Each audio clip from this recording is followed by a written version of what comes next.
les anuncié, entonces tenemos entrevista a esta hora de la mañana. Sabemos que el 16 de noviembre vamos a vivir una nueva jornada histórica de lo que son las elecciones presidenciales 2025 en este caso. Hay algunas ya carreras presidenciales, hay algunos candidatos que han ido sonando y bueno, vamos a ir analizando entonces el panorama político. Y para eso, entonces me voy a conectar con Enrique Canteros, quien es sociólogo también del Centro de Estudio Contextus, a quienes también agradecemos por siempre estar junto a nosotros. Voy al computador en este momento para darle la bienvenida.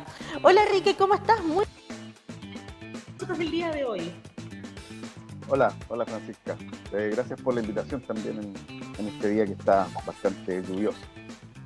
Oye, bueno, como decíamos, también se viene una jornada histórica. Queremos también empezar hablando de cómo visualizas también o se percibe lo que es el ambiente ciudadano también respecto a lo que son estas elecciones que vamos a vivir en noviembre. Sí, mira, se ve bastante auspicioso en el sentido de que se nota que hay ambiente de elecciones, hay gente preguntando, la gente muestra curiosidad, quiere saber, conocer de los candidatos, hay muchos preguntando cuántos candidatos van, lo que no es seguro todavía, ¿cierto? Porque todavía no son como las inscripciones, entonces falta todavía definir quiénes son los competidores. Y por lo tanto se está generando una alta expectativa dentro de la ciudadanía. Claro, definitivamente, si vamos comparando con otras elecciones donde la gente no tenía mucho interés, ahora yo siento que, como dices tú, se está viviendo un ambiente de elecciones, pero sabemos también que en este momento hay nombres que están sonando muy fuerte, las encuestas lo están diciendo, pero ¿cuáles consideras tú o en qué consideras tú que se va a fijar la gente al momento de tomar una decisión? También considerando algunas de las propuestas que va a hacer, por ejemplo, el sector político, ¿qué crees tú que va a ir sucediendo o qué va a influir en la decisión de la ciudadanía?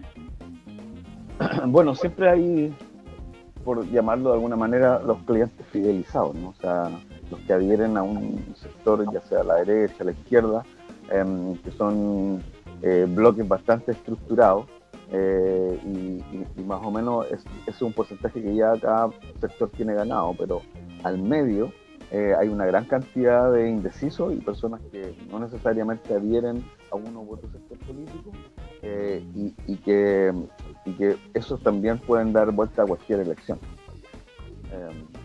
Y bueno, esa es una de las consideraciones que hay que tener, porque se vota por el bloque, pero también por las propuestas. Esa es otra expectativa que tiene alta la ciudadanía, de saber qué es lo que propone cada candidato. Hay algunos que han esbozado algunas ideas ya, como por ejemplo Jara, eh, pero otros candidatos no se ve muy claro cuáles son sus propuestas. Los candidatos del bloque de la derecha están centrados más en lo que es la delincuencia, ¿cierto? Y el crecimiento económico. Parte de eso ha recogido Jara, pero también ha incorporado otras cosas, como por ejemplo la mejora de las pensiones, ¿cierto? Entre comillas, posible fin de las AFP o reestructuración de la AFP, entre otras cosas, ¿no? Eso, pero consideras, por ejemplo, que, lo voy a decir bien coloquial, pero consideras que el caballito de batalla de la derecha está haciendo lo que es el tema de la seguridad, que lo están aprovechando también como escudo de batalla, por así decirlo, para obviamente tener más adherentes, considerando que lo que es seguridad pública es un tema súper sensible en nuestro país en este momento. ¿Consideras que ellos también están aprovechando un poco lo que es esa área también? Sí, por cierto, que es algo que aprovechan todos los sectores políticos, digamos. O sea, si fuese al revés, si por ejemplo este fuera un gobierno de derecha, probablemente la oposición, constituida por la izquierda, la centro-izquierda, estaría también machacando con ese mismo tema. Tocó la eventualidad, ¿cierto?, con este gobierno de Gabriel Boric. Tenemos una delincuencia que se ha recrudecido, en conjunto con un poco los efectos que ha tenido la migración descontrolada, que no partió en este gobierno, por cierto, pero que viene de gobiernos anteriores, pero que no se ha logrado como poner un atajo definitivo al ingreso de personas indocumentadas. Y bueno, acuérdate lo que pasó con el caso del vicario, ¿cierto?, que se jugó, o que más bien lo dejaron lo dejaron libre, que no tenía documentos, que andaba transitando con un nombre falso, que no había claridad, digamos, de cuál era esa persona exactamente. Y bueno, los delitos, los crímenes que han ocurrido también, sicariatos, extorsiones, también que son fenómenos relativamente nuevos que han llegado al país, ¿cierto? Que han sido más bien importados, una delincuencia importada, y, y hoy día, digamos, cualquier gobierno se va a ver en la encrucijada de enfrentar esas temáticas, el que venga, digamos. Claro, eso es muy cierto también. Los últimos episodios obviamente han generado esa mayor sensación de seguridad, o por lo menos Sí. de buscar a alguien que tenga por lo menos propuestas concretas respecto a lo que es el tema de seguridad pública. En ese sentido, hablando de propuestas, como, bueno, tú me fuiste mencionando algunas de las que estaban haciendo los candidatos actualmente, pero ¿cómo las evaluarías tú también en este sentido, las propuestas que han ido esbozando también estos candidatos? Sí, es difícil hacer como una evaluación más concreta en el sentido de que las propuestas también no son tan específicas. O sea, se propone terminar con la delincuencia, o se propone mejorar lo que es la seguridad, el crecimiento económico, pero propuestas concretas así como que uno las pueda leer y decir, mira, a través de estos mecanismos puede crecer el país, o sea, pone freno a la delincuencia, eso no lo hemos visto tanto. Posiblemente la candidata Jara ha pasado algunas cosas más referente a lo que es el tema económico, ¿no? Como por ejemplo abrir el campo a las pymes, ¿no? O sea, una mayor participación de las pymes en la economía, junto con otras medidas que también ha estado anunciando, que podríamos decir que ella ha esbozado algunas ideas un poco más concretas que el resto. Yo me imagino que los distintos candidatos están guardando toda esta batería de propuestas e ideas para los debates, ¿no? Los debates que van a ser televisados probablemente en un tiempo más. Que esos sí son vistos por la ciudadanía y van generando opinión de cada uno de los candidatos. Entonces, creo que esas propuestas se tienen que afinar todavía. Falta un tiempo, faltan unas semanas para que eso ocurra, pero yo creo que a medida que van pasando los días, ¿cierto? Ya vamos a ir conociendo propuestas más concretas de cada uno de los candidatos. Y eso va a ser importante porque las decisiones que va a tomar la ciudadanía yo creo que van a ser... Algunos dicen que no, que la ciudadanía vota más que nada con el corazón y si la persona es creíble o no. Pero yo creo que en esta pasada, pensando que Chile inserto dentro de un contexto global, además de otros países también estamos complicados con varias cosas. Hay una política bien beligerante, ¿cierto?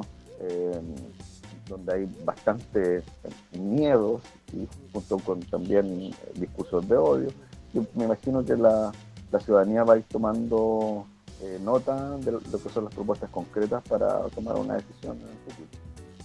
Claro, eso también es un punto súper relevante también en ese sentido. Y como decíamos, se vienen los debates, tú lo estabas mencionando, y yo creo que es un punto también súper importante donde la gente ojalá pueda verlos y para saber las propuestas concretas también de los candidatos que se vienen. Como tú decías, faltan nombres, igual es complicado como dar un panorama exacto, pero sabemos que hasta ahora igual los resultados de las encuestas, bueno, avalan por lo menos lo que sería una respectiva segunda vuelta entre José Antonio Kast y lo que sería Janet Jara en esta oportunidad. Sabemos que quizás puede variar, como no. Sabemos que en primera instancia se veía, por ejemplo, una segunda vuelta entre Carolina Toá y Evelyn Matei, y vemos que ambas han ido, una quedó atrás definitivamente y otra ha ido bajando en la encuesta.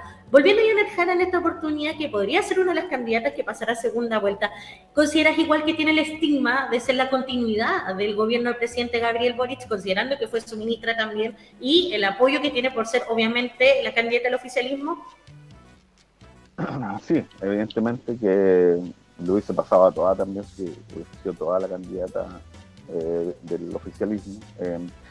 Indudablemente tiene este estigma, por llamarlo de alguna manera, ¿cierto?, de pertenecer al gobierno de Gabriel Boric y de alguna manera eh, proponer alguna continuidad, ¿no? Que evitan hacerlo también, ¿cierto? Pero más o menos uno viendo cuál es la agenda programática, ¿cierto?, de la candidata del oficialismo en este caso, más o menos es la línea, ¿cierto?, la línea de la izquierda, del progresismo. Entonces sí, yo creo que la ciudadanía la ve como una continuidad del gobierno. Sin embargo, hay que esperar, como te digo, las propuestas a ver qué tan similar podría ser, ¿no? O sea, y qué cosas nuevas contiene también su programa. Entonces, eh, a pesar de tener el estigma, yo creo que no necesariamente eso significa que va a haber un cambio de gobierno. Generalmente se habla como este voto pendular, ¿cierto? O sea, se pasa de la izquierda a la derecha, después un gobierno de izquierda, un gobierno de derecha, eh, como el recambio, ¿no? Pero eh, pues eso se puede romper en algún minuto, ¿no? Esas rachas se pueden romper en algún minuto, entonces yo creo que la candidata Jara está apostando a eso, a romper esa racha, ¿cierto? Del continuismo, ¿cierto? Y elaborar una batería de propuestas que a la ciudadanía la convence. Claro, y por ejemplo yo siento que también Janet Jara, sin afán de sonar tendenciosa, pero sí la quiero defender en un punto, Janet Jara yo siento que está luchando con dos estigmas. Primero, el de haber pertenecido al gobierno del presidente Boric y segundo, el del Partido Comunista. Que aquí se castiga, independiente de los resultados, aquí también en Chile se castiga al Partido Comunista y a pesar de todo ella también ha ido rompiendo un poco las barreras en ese sentido, pero también siempre está ese estigma de que no, es comunista y el comunismo, que es lo que siempre se escucha, pero es cierto que Janet Jara igual ha logrado posicionarse, como decías tú, y hacer una campaña que le ha permitido mantenerse también bien en las encuestas, que ha sido lo contrario a lo que pasaba con Evelyn Matei, que también fue una de las candidatas que partió súper fuerte y que ahora cada vez se está quedando un poco más atrás. Entonces también podemos analizar un poquito eso, lo hemos hecho, pero también es importante ir viendo porque cada vez los resultados la van dejando un poquito más atrás en lo que es la brecha entre José Antonio Cast y Janet Jara en esta oportunidad.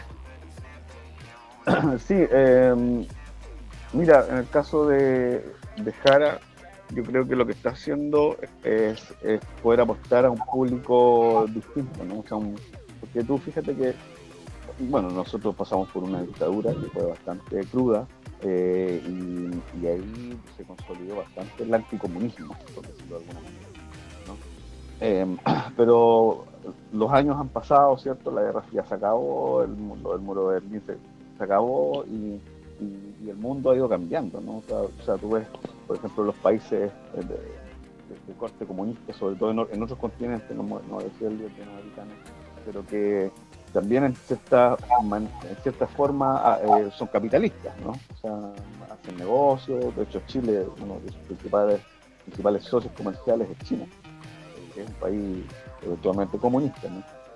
Y los jóvenes yo creo que los jóvenes y los medios de comunicación también han ido rompiendo con esa idea del comunismo clásico, ¿no? O sea, probablemente el anticomunismo está más instalado en las generaciones más antiguas, ¿no? Que vivieron un poco lo del golpe y los resabios que llegaron del golpe, pero las generaciones nuevas están en otra, o sea, están comprando en AliExpress, están les gusta el K-pop, viajan a conocer China, qué sé yo, o sea, es otra forma de ver el comunismo y yo creo que Jara está apostando un poco a ese segmento, ¿no? Al segmento más joven y para romper un poco con el anticomunismo.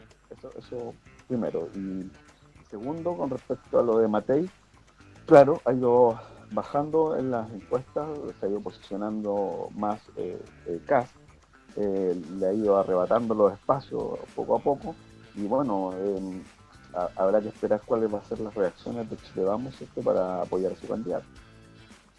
Claro, eso es muy cierto también, como decíamos, es un fenómeno que también lo hemos ido vislumbrando con las encuestas, también los análisis que se han ido analizando. Y bueno, también tenemos otra problemática que son los bots. Sabemos que también obviamente se digitaliza, esto pasa, hay mucha gente que ya se está involucrando en las campañas, pero ¿cómo crees tú que esto ha afectado también las candidaturas de José Antonio Cast y Evelyn Matei, que nos han visto envueltos también en ciertas situaciones respecto Sí. a esto, Enrique? Sí, bueno, eso es un poco la forma que están haciendo política algunos sectores de la sociedad, ¿cierto? No tan solo en Chile, sino que también en el caso de Milei en Argentina, Bolsonaro en Brasil, el propio Trump en Estados Unidos, ¿cierto? Y en algunos países de Europa, se está utilizando justamente estos ejércitos de bots, ¿cierto? Que son finalmente o empresas o grandes grupos de personas, incluso con perfiles falsos, ¿cierto? No personas reales que elaboran contenido y lo replican por las redes sociales, ¿cierto? Y estos contenidos muchas veces son falsos o son editados. Pero se muestra como una verdad alterna, ¿no? Entonces, un poco lo que le pasó a Matei en el caso de acá de Chile, es un poco eso, ¿no? Que había sido algo que había planteado justamente este gobierno. O sea, el poder ver qué estaba pasando con las redes sociales y con la fake news, ¿cierto? Estas verdades alternas que de alguna manera alteran la política. Ahora le tocó justamente a a una representante del sector de la derecha, o sea, sufrió en carne propia lo que es la información falsa, ¿cierto? Y la fake news. Eh, lo raro de esto es que su sector yo creo que no la ha defendido de la mejor manera, ¿no? Porque ella planteó poder querellarse con esto, ¿no? O sea, porque finalmente se está diciendo que la persona tiene como una alteración mental. Le hicieron un bullying político. Y que no es la primera cosa que hace la ultraderecha con Chile Vamos, porque ya el primer golpe, digamos, fue el no ir a una primaria. Y eso ya afectó un poco al bloque, ¿cierto? Ahora se habla de que no quieren ir en una misma lista parlamentaria.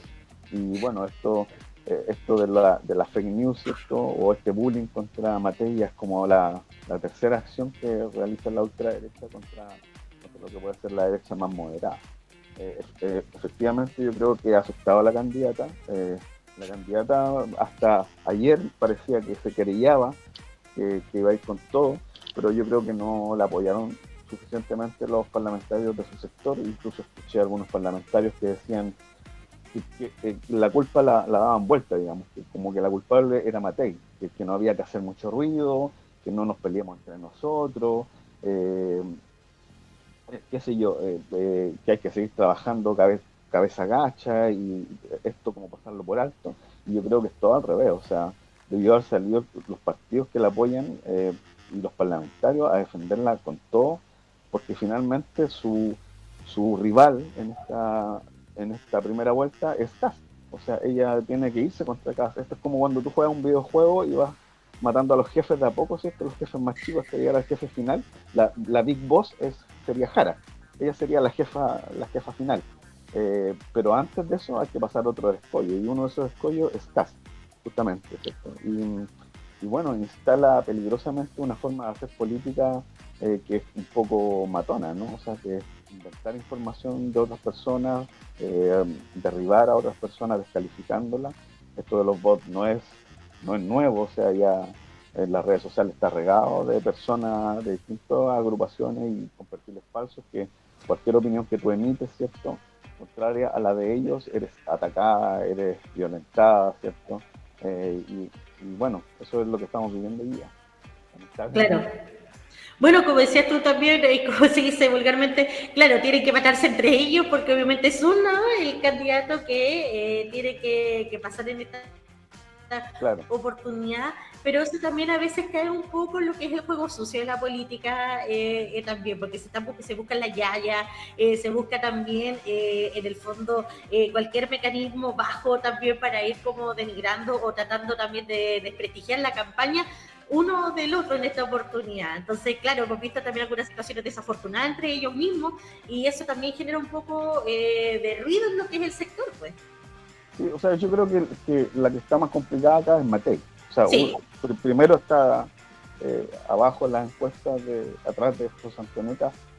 Segundo, creo que no ha sido apoyada suficientemente fuerte por su sector, porque además, este bullying es contra una mujer. O sea, yo creo que hay oculto ahí atrás, dentro de lo que es la derecha, un machismo también, una misoginia frente a lo que es la figura fuerte de Matei como candidata del sector. Y creo que eso no se ha abordado esa defensa de la mejor manera. O sea, deben haber salido las diputadas del sector a prestarle apoyo, qué sé yo. Y bueno, esto es como un boomerang. O sea, no sé si tú has escuchado, todo se devuelve en la vida, Sí. o toda acción tiene su reacción. Ese boomerang lo lanzaron los bots de Kast. las personas que apoyan a Kast, digamos, ese bullying que le hicieron a Matei. Y si no lo devuelve Matei, lo va a devolver alguien más y probablemente sea, si llega a pasar Kast a una segunda vuelta, sea Jara quien le vaya a devolver ese golpe a Kast en una segunda vuelta. Y la derecha está pensando erróneamente, creo yo, de que Kast podría derrotar a Jara en una segunda vuelta. Yo no estoy seguro de eso. De hecho, las encuestas muestran que es una mejor candidata Matei en una segunda vuelta para enfrentar a Jara que Kast. Entonces, no es bueno dejar todas estas balas de plata dando vueltas porque podrían ser usados por los contrarios para ganarse en la segunda vuelta. Claro. Bueno, y hablando de segunda vuelta, yo sé que lo estabas mencionando ahora, pero considerando los datos que hay hasta el día de hoy, el panorama que ustedes obviamente como expertos tienen claro, ¿quiénes en este caso estarían disputando la segunda vuelta y cómo crees tú que serán los apoyos para los candidatos? En este caso, estamos hablando del panorama hasta ahora, que de los candidatos que podrían pasar esta instancia. Bueno, estrictamente según los números, hoy día estaría pasando Kast y Jara, ¿no? Cada uno representante del bloque, ¿cierto? En este caso del oficialismo, la centro izquierda, Jara, y de la derecha completa, José Antonio Kast, ¿cierto? Yo veo difícil que vaya a pasar otro de los candidatos, principalmente por el apoyo de bases y bueno, por el camino que ha recorrido cada candidato también. O sea, Parisi, que parece un candidato también que aparece fuerte en las encuestas, no creo que le vaya a alcanzar, y a los otros candidatos tradicionales como Marco Enrique, o El unos nuevos, eterno. o el eterno candidato, ¿cierto? O unos nuevos que puedan aparecer como Harold Maynicol, que ya está, ¿cierto? También. Johannes Kaiser, que también sonó fuerte en un Claro, momento como la novedad, sí, pero pero igual no creo que a ellos les vaya a quedó alcanzar atrás después. sí, no, la verdad no creo que a ellos les vaya a alcanzar para pasar la segunda vuelta. Y bueno, es muy probable, ¿cierto?, que Kast se cuadre con Kast, o sea, perdón, que Kaiser se cuadre con Kast. Parisi en la elección pasada, ¿cierto?, a pesar de que él siempre dice ni de derecha ni izquierda, en la elección pasada íbamos a votar por el partido de Parisi y íbamos a votar por Kast. Entonces probablemente se alinee con él de nuevo. Y en el caso de Jara, bueno, el demócrata y amarillo creo que ya están definitivamente en el lado o sea, estaban apoyando a Matei, y ahora no sé si apoyarán a Kast en una segunda vuelta o probablemente puede que llamen al libre albedrío, ¿cierto? Libre acción de sus militantes.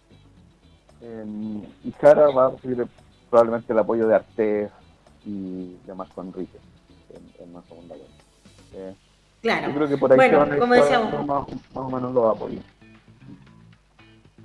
como decía Marco Enrique, el eterno candidato también, no se da por vencido, dijo Luis Fonsi, por ahí va a estar también haciendo de la suya. Pero también podríamos darnos otro momento para hacer también un análisis de Marco Enrique, de estos candidatos, porque yo siento por lo menos que, claro, aquí no hay tanta aspiración política, sino que también son otras cosas las que podrían llevar a cabo ese interés también de siempre estar en la papeleta. Bueno, Enrique, se nos acabó el tiempo, pero te agradezco que hayas estado con nosotros, un placer, invitadísima, que nos volvamos a conectar más adelante para cuando estemos más cerca entonces de esta fecha, para ir analizando si esto sigue, si esto cambia,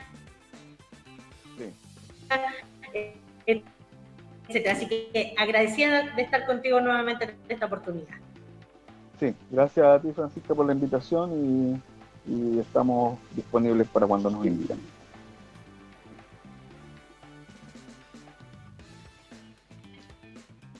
Y ahora sí, de esta forma entonces comenzamos a ir finalizando esta ir finalizando esta entrevista entonces con este análisis político. Sabemos que a veces el tiempo también nos queda corto porque hay otras cosas que también nos encantaría ir analizando, pero por supuesto vamos a tener otras instancias también para ir viendo lo que es también este avance en materia política. Dicho esto, señor director, ¿nos vamos a lo que es la nota o nos vamos a la pausa? Usted me dice. Ya, vamos a la pausa y volvemos en breves minutos aquí con más positivos.